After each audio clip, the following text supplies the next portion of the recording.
Government ministers speaking at the annual Emancipation Service reminded citizens to act responsibly when exercising the freedom that came with the advent of emancipation 180 years ago.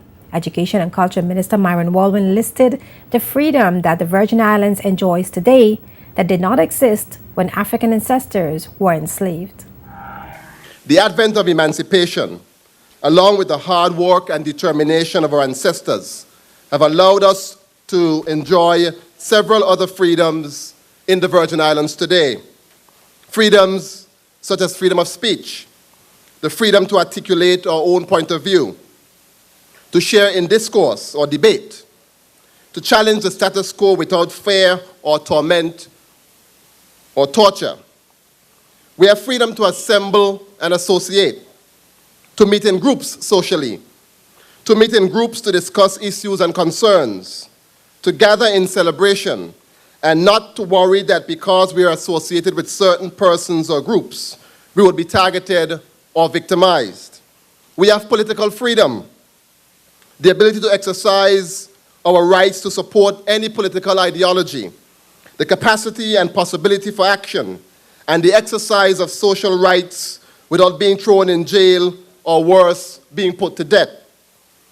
And we also have religious freedom as a community or individual to manifest religion or belief in teaching, practice, worship, or observation, to choose which religion we will follow, and the freedom to leave or discontinue that religion without fear of persecution. Minister Walwyn reminded everyone that freedom comes with responsibilities to act in a way that would honor their African ancestors. I take this time to remind all of us that while we enjoy these freedoms our ancestors did not always have, as citizens and good stewards of this freedom, we also have a responsibility to the memory of those free slaves and a responsibility to this land that we remain so connected to.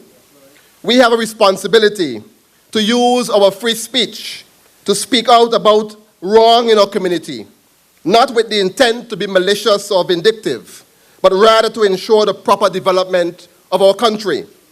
We have a responsibility to use our free speech to enlighten and educate our fellow men, particularly when we are in positions of influence and authority.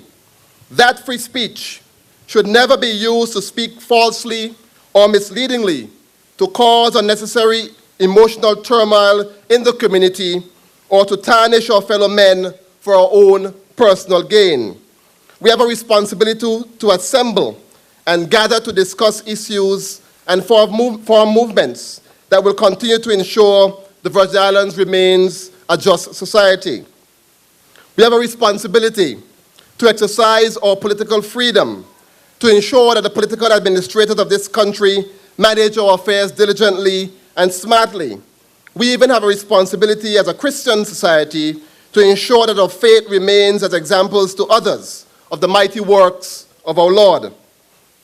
I believe we have a responsibility to the slaves that were set free 180 years ago to continue their legacy of being an industrious, hard-working, and God-fearing society so that our youth of today understand and appreciate the freedoms that we enjoy and understand with sincerity the emancipation that we celebrate here today. Premier Dr. Deolando Smith also used the opportunity to remind the public to act responsibly when publishing news and making comments online about the BVI. He said negative messages can brand the BVI as unfriendly to potential visitors and investors worldwide. As we reflect on 180 years of freedom, and this year the Diamond Jubilee of celebrating that freedom, I hope and pray it will be a watershed year for the British Virgin Islands. A year when, as one people, and I want to repeat that, as one people, we take our country to the next level of freedom. In the words of late Bob Marley, let us truly emancipate ourselves from mental slavery. None but ourselves can free our minds.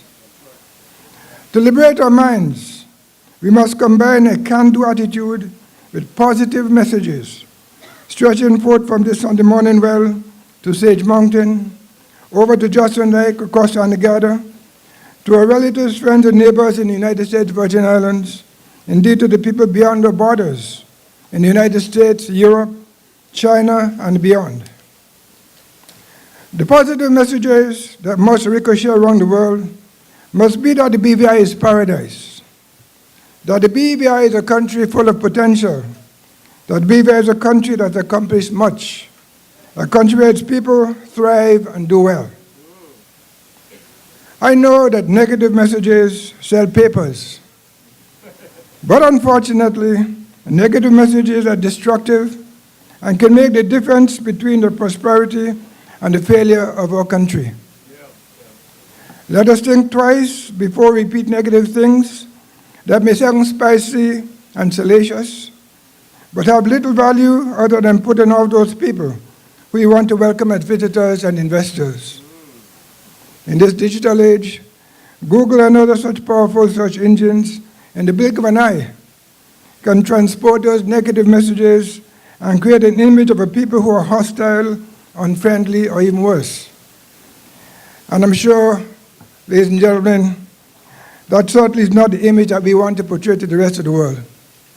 And Minister Walwyn announced the formation of the National Heroes Awards Committee, which will identify and select Virgin Islanders to be awarded with heroic status. The National Heroes Committee, chaired by the territory's long-standing cultural ambassador Eileen Parsons, is expected to name the territory's first national heroes in 2015.